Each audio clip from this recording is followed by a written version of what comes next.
जी तो अस्सलाम वालेकुम स्टूडेंट्स, मुझे उम्मीद है आप सब खैरियत से होंगे और सेल्स टैक्स के पिछले 12 लेक्चर्स आपने कंटिन्यूली अटेम्प्ट किए होंगे। तो आज हम सेल्स टैक्स का लेक्चर नंबर 13 को रिकॉर्ड कर रहे हैं। लास्ट टाइम जो हमने बात की थी प्रॉब्लम नंबर 1 एंड 2 में, लेक्चर 12 में, उसमें हमने क्या बात की थी about debit note and credit note कि इनका ट्रीटमेंट क्या है, इनको हम लोग क्यों यूज करते हैं, क्या इनकी वजूहत होती हैं। तो आज हम लोग बात करेंगे प्रॉब्लम नंबर 3 में। जस्ट अगर हम लोग चीजें परचेज करें और सेल करें, रजिस्टर्ड को और नॉन रजिस्टर्ड को, इसको हम लोग दो तरीकों से अटेम्प्ट करेंगे। एक तरीका वो होगा जिसमें हम रजिस्टर से हम परचेज करेंगे, रजिस्टर्ड मैन्युफैक्चरर रजिस्टर्ड पर्सन से, और रजिस्टर्ड पर्सन को ही हम लोग सेल करेंगे। और एक आपका तरीका वो होगा जिसमें हम लोग नॉन रजिस्टर्ड से ही परचेज करेंगे, नॉन रजिस्टर्ड को ही हम लोग सेल करेंगे। तो इस प्रॉब्लम का सिर्फ मकसद ये है कि आपको रजिस्टर्ड और नॉन रजिस्टर्ड पर्सन की पहचान अच्छे से कराई जा सके। तो मैं स्टार्ट कर रहा हूँ, आप जरा इसको देख लीजिएगा। अच्छा जी, from the following data of mister Sultan Beg, a registered manufacturer, calculate his sales, his liability of sales tax for August 2019. Local taxable supplies rupees 20 lakh, export sales 3 lakh 50,000, zero rated supplies 1 lakh 80,000, taxable purchases 6 lakh, exempt purchases 7 lakh 50,000 and sales tax credit 70,000. Second rule ने आपको बात किया, also calculate ही sales tax payable if local supplies are made to non registered persons and purchases are also made from non registered persons. तो आपकी एक ना, आपको पहले ही बताया कि एक सोल्यूशन आपने इसका करना है रजिस्टर्ड पर्सन से और एक सोल्यूशन आपने इसका करना है नॉन रजिस्टर्ड पर्सन से। तो स्टार्ट करते हैं फिर हम लोग। जी तो आपके सामने प्रॉब्लम नंबर 3 डिस्प्ले हो रही है, इसको जरा हम देखते हैं। मिस्टर सुल्तान बेग इसका नेम आ गया, CNIC number, national tax number, for the month of August 2019, computation of sales tax payable जो आप कंप्यूट कर रहे हैं। सोल्यूशन 1 है, क्योंकि आपके supplies made to registered person and purchases from registered person, purchases भी आप और सेल्स भी आप दोनों रजिस्टर्ड पर्सन से ही उसका ताल्लुक है, ठीक है। आउटपुट सब पे भी आपको कैलकुलेट करनी है। लोकल टैक्सेबल सप्लाईज आपकी 20 लाख की हैं, एक्सपोर्ट सेल्स आपकी 3 लाख 50,000 और जीरो रेटेड सप्लाईज आपकी हैं 1 लाख 80,000। दोनों को आपने एडअप किया, आपके आगे 5 लाख 30,000। इसको आपने एडअप किया 20 लाख में, तो आपका आगे 25 लाख एंड 30,000। ये आपकी क्या आगे टोटल आउटपुट आ गई है। उसके बाद आपने निकालनी है इनपुट टैक्स एडजस्टमेंट। सो इनपुट टैक्स एडजस्टमेंट निकालने के लिए टैक्सेबल परचेज आपने परचेज किए हैं 6 लाख की, मल्टीप्लाई आपने किया 17%, ठीक है। तो ये आपका आ गया 1 लाख 2,000 इसका आ गया। देन आपने एग्जाम परचेजेस देखी, सो एग्जाम परचेजेस आपकी हैं 7 लाख 50,000 की, क्योंकि एग्जाम है तो आप आगे डैश लगा दोगे। तो 1 लाख 2,000 ही फिलहाल आपके पास इनपुट टैक्स एडजस्टमेंट पड़ी हुई है। और सेल्स टैक्स क्रेडिट आपका पड़ा हुआ है 70,000, तो ये आपका अलग से आ गया, वो आपकी इनपुट टैक्स एडजस्टमेंट आपकी अलग से आ गई। अब आपकी इसके बाद हमने इसका देखना है apportionment of input tax. Apportionment of input tax में आप देखते हैं लोकल टैक्सेबल सप्लाईज आपके पास मौजूद हैं और export and zero rated supplies आपके पास मौजूद हैं, ठीक है। 20 लाख और 5 लाख 30,000, क्योंकि आपने ऊपर इनका एग्रीगेट ही कैलकुलेट कर लिया था। तो इनपुट टैक्स लगाने के लिए यू नो बेटर कि हम लोग जो फॉर्मूला यूज करते हैं कि जी input tax divided by total turnover multiplied by जिस चीज को आप फाइंड करना चाह रहे हो। तो यहाँ पर आपका इनपुट टैक्स तकरीबन है 1 लाख 2,000, इसको आप डिवाइड कर दो टोटल टर्नओवर जो है आपकी 25 लाख 30,000 पर, और इसको आप मल्टीप्लाई कर दोगे, लाइक सपोज करें 20 लाख से मल्टीप्लाई कर दो तो आपका आ जाएगा 80,632। ऐसे ही आपने नीचे वाले के साथ किया तो 21,368 आ गया। तो आपका ये टोटल अमाउंट आ गई 1 लाख 2,000। इनके आप जो इनपुट टैक्स एडजस्टमेंट आपने देखी है उसी को आपने डिस्ट्रीब्यूशन किया है। और अपॉर्चुनमेंट हम किस सूरत में करते हैं, उस सूरत में अगर तो आपकी परचेजेस में शामिल हैं जीरो रेटेड सप्लाईज या फिर एग्जाम्प्ट या फिर एक्सपोर्टेड, इस तरह की चीजें आपके उसमें शामिल हैं, तो उस सूरत में हम लोग अपॉर्चुनमेंट करते हैं। देन सेल्स टैक्स लायबिलिटी आपने देखनी है, आउटपुट टैक्स इसका पड़ा हुआ है। लोकल टैक्सेबल सप्लाईज 20 लाख, आपने 17% से मल्टीप्लाई किया इसको तो 3 लाख 40,000 आ गया। देन आपने इसमें से लेस करना है इनपुट टैक्स, और input tax you know better कि हम लोग इसमें चेक लगाते हैं, क्योंकि ये हमारा क्या था, जो पर्सन था आई थिंक सो ये हमारा था तकरीबन मैन्युफैक्चरर था।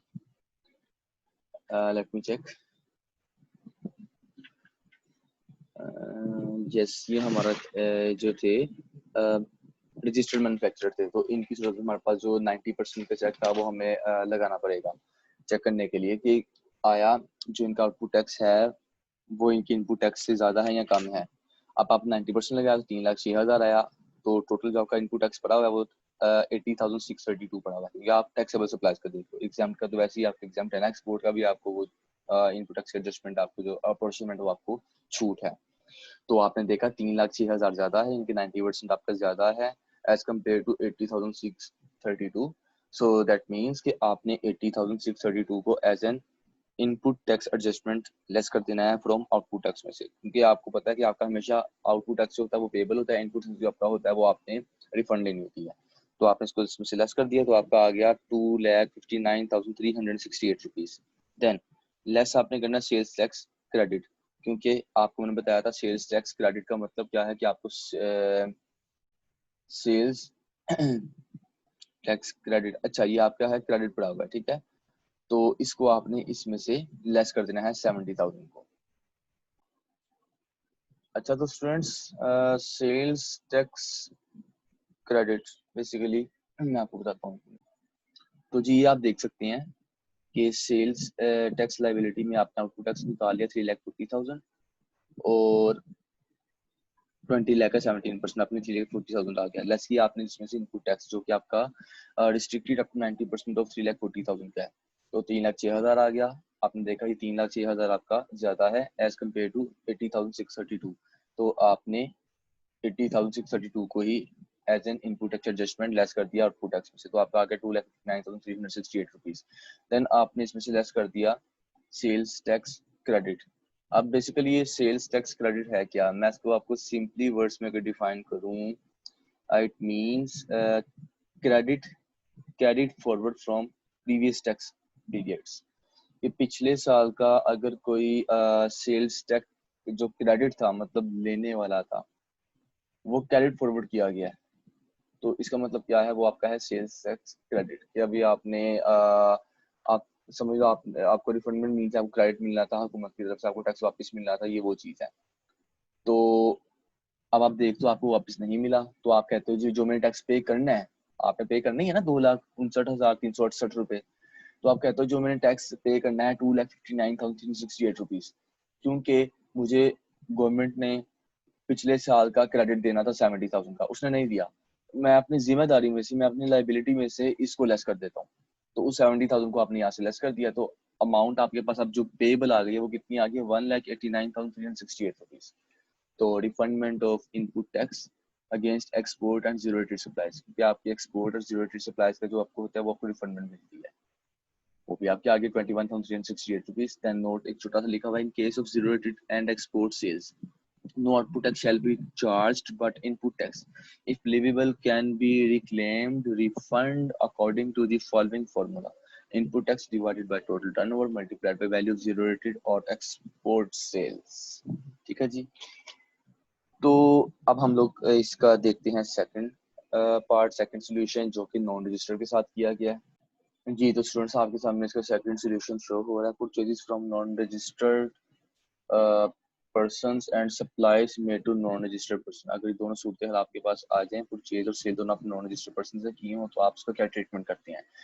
फर्स्ट आपने आउटपुट कैलकुलेट करनी है, local taxable supplies non registered person 20 lakh की, आपके एक्सपोर्ट सेल्स 3,50,000 और जीरो रेटेड सप्लाईज आपके 1,80,000, टोटल आपका आ गया 5,30,000। तो इनको आपने एग्रीगेट किया, 25,30,000 आपके आगे टोटल आउटपुट, और इसके बाद टोटल आउटपुट के बाद आपने इनपुट टैक्स एडजस्टमेंट देखनी है। इनपुट टैक्स एडजस्टमेंट में taxable purchase from non registered person, no input tax adjustment 6 lakh. अब क्या है कि आपने परचेज तो कर ली नॉन रजिस्टर्ड पर्सन से, लेकिन आपको उसकी जो है रिफंडमेंट या फिर आपका इनपुट टैक्स एडजस्टमेंट आपको नहीं मिलेगी, क्योंकि जो नॉन रजिस्टर्ड पर्सन है उसको अख्तियार नहीं दिया एफपीआर ने कि वो इनवॉइस इशू कर सके, अगर वो कर भी दे तो उसकी एफपीआर मानती नहीं है।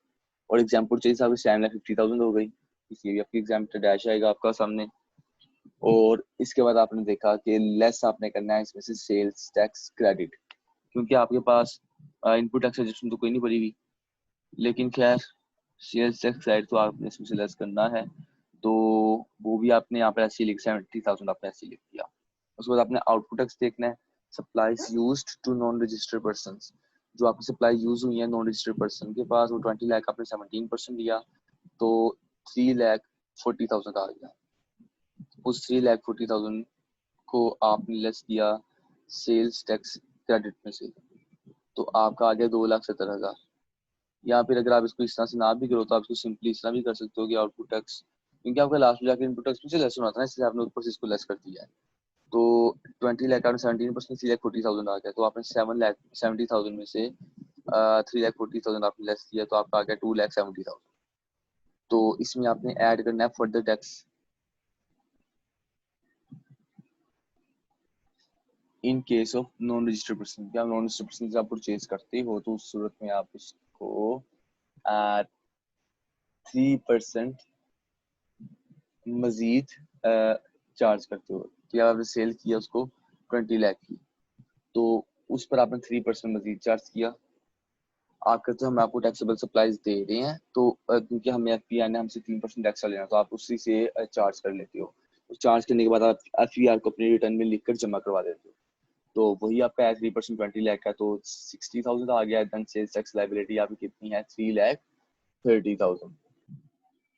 अच्छा, तो स्टूडेंट्स यहाँ पर जो एक काबिल गौर पॉइंट था वो आपका ये था कि जिस वक्त हमने नॉन रजिस्टर्ड पर्सन को से परचेजेस किए हैं तो उसकी तो हमारी इनवॉइस नहीं मानी जाएगी, मतलब हमें इनपुट टैक्स एडजस्टमेंट नहीं मिलेगी।